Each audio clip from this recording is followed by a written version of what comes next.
All right, hello everyone, and thanks for coming today. I'm doing my presentation on the 3T behavior program, which will be implemented here in ISS room. The concept behind this is that I've been doing this for teaching for 18 years, and some of you have also been teaching for quite some time. And in my opinion, there's never anything really constructive going on in the ISS room. The kids go in, they go out, and nothing else happens. And they go back in again, and eventually the ultimate is that they end up in OSS, okay? So that's where my whole idea behind this program came about. The T stands for Think, Thrive, and Transform. It's a collaborative activity-based program aspiring mindset change in students. So, the repeat male and female factors of ISS. The ISS program supports mindset change for students exhibiting negative behaviors that result in multiple visits to the in-school suspension known as ISS. With mindset change being key, ISS can no longer be a place to sleep, an excuse to get out of class, time out for class, avoidance, and a babysitting alternative to out-of-school suspension. The progressive approach to this program is to promote positive behavior, prevent inappropriate behavior, provide early and continuous support, and for us and the students to work collaboratively, not just the students, with school community. Here's how things are going to interact, how we will interact as a team with students. The program developer creates and maintains policies and procedures while facilitating student activity sessions, advises strategies, and coach the 3T agents, who you are. The 3T agents, yourself as teachers, monitor students' well-being while delivering needed supplies, incentives, positive praises, advocating for students, and facilitate activity sessions. And we can talk later on in our group when we have our first meeting after the first session, what exactly advocating for students will look like. The ISS monitor facilitates 3T, which is the ISS person at this point, will facilitate 3T activity sessions. They're going to track student behaviors, and they collect and maintain data. The mindset change and support, the idea behind that is to redirect behaviors through appropriate discussion, group activities, and role playing. Can we have a custodian come to the front office, please? It enables students to reflect through guided discussions and strategizing, addresses top 6 school-wide inappropriate behaviors, and this information, as far as your behavior, is retrieved from the actual behavior data report for the school. It implements continuous motivation and support throughout the day. It recruits students with model behavior as facilitators. So I like the idea of having students who often model good behavior come in and give suggestions and ideas as well. Now, just to give you a quick overview of what some of the activities and activities can look like, and that might be a little bit difficult for you to see. I try to make it fit on here. So the objective, for example, this theme has to do with communication. We're going to have Teachers and staff, or if you are staying for the fish fry, it is now ready. So, some of the themes that we have that I've noticed, and a lot of the themes I generated based on looking at the behavior report from the school. It had a lot of bullying. They've added inappropriate touching. That's new for me. I haven't seen that one before. They've added yelling and talking back to teachers. We know that already, so I consider that communication. They've added fighting. Of course, we're not new to that, and just total inappropriate behavior, buses, etc., etc. So here's an example of a communication theme.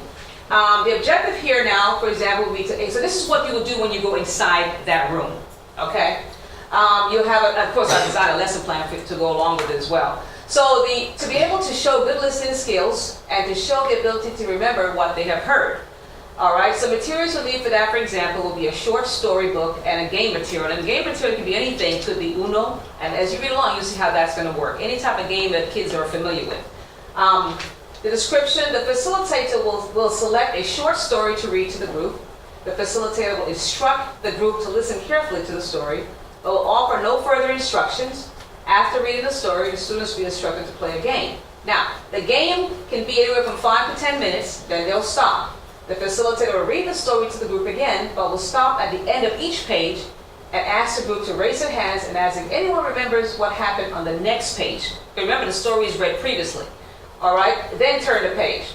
So then after you've done that, here comes what's I think the most vital part of the activities and the sessions that we do is the discussion aspect of things.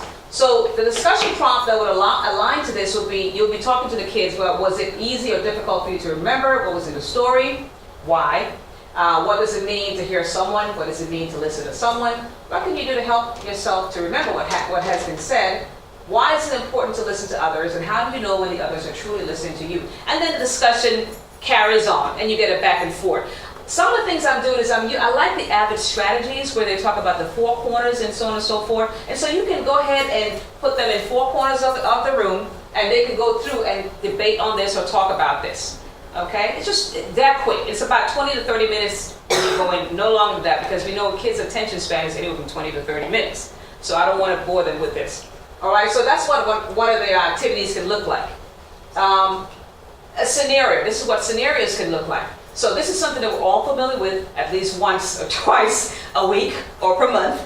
This scenario is also a group activity, again, utilizing the AVID strategies 4 corners. So you walk into a math class, sit at your desk, and begin talking with your friends. This is a student.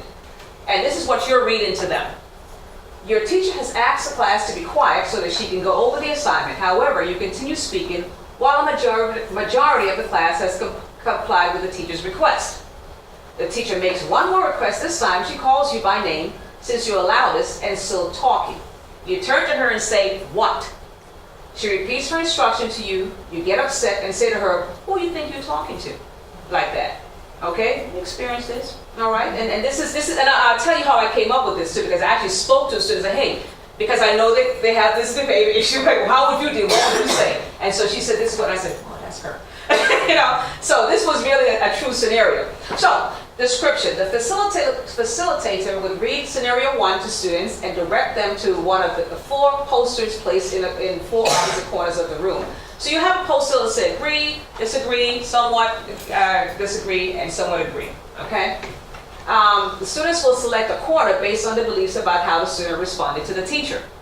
And then you have the discussion prompts that follow along with that. So you have that talk with them. Hey, do you think the student's response was appropriate? If you agree, stand here. If you disagree, stand here. If you somewhat agree, stand here. What about the teacher's response to the student? Follow through with what you feel would be appropriate way for the student to respond to the teacher. And how should the teacher respond after asking the student to be quiet more than once? Because again, sometimes we can be, you know, a little bit up the top as well and maybe trigger the situation, escalate the situation. What would be an appropriate action to take by the student and the teacher? And you just have this roundtable discussion in the 4 corners, okay, and get the results of what's being said. But what I'm doing is trying to change their mindset about how they deal with situations, because we know a lot of times the anger comes because they're going to have to deal, they've never been taught how to deal with situation. And that's pretty much what these scenarios and activities will be about. Okay?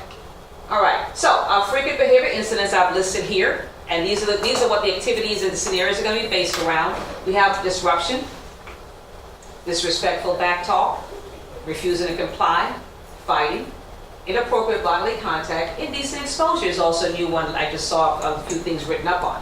Vulgar language, and intentionally making noise. I looked at the report for last month, there's been 4 or 5 of them. And I'm like, okay, what's going on with the intentionally making noise in class lately?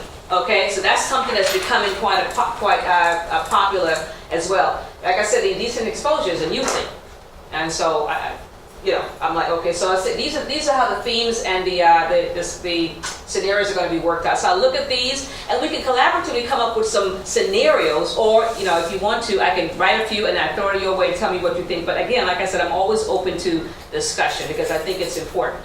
Okay, so take a look at that. I can send you guys a slide of this as well and maybe start thinking. All right, and so ends this presentation. Okay, I said I wasn't going to keep you. You guys have any questions? Okay, one of the things I wanted to do was to kind of lock you into a time right now. Again, like I said, I know most of the time we're going to work during our planning time, and like I said, more than 20 minutes, no more than 20 minutes or 30 minutes. The only person with the flexibility is this young lady who is here as a counseling counseling intern, and she's here again. Remind me again, is it? Mondays, Thursdays, and Fridays. Okay. From 2:30 to the end of school. Okay, so what I would do with you is I can just get with you, and then we can just sit down and do some things and maybe help with the facilitation to start out with. I am perfectly willing to go with you the first couple of sessions, and we can do it together. I mean, since most of us are 8th grade here, you know, we can probably go in together and maybe create like a bigger scenario. One of the things I did one time while I was kind of testing this out was, it was about teamwork, and so I had it as, kids had to come in and create a county or a city all in their own, so they had to pick who was going to be a part of this. You know, so you had your police chief, you had your governor, and then they had to decide who was going to be who was going to do what. And then they had to come up and draw it and list what their tasks would be. You know, it was very, and they actually seemed to really enjoy it. So then after a while, their work was displayed when I was next door, and they loved seeing their work displayed. I would want to be able to put their work in there, put it up on the wall, just things like that, anything to motivate them. Okay? All right. Thank you for your time. I appreciate you, and I look forward to getting this going. I think it's going to be interesting, and it's going to be exciting. And Ms. RTI, I forgot to tell you what your task is, but we'll talk about it later.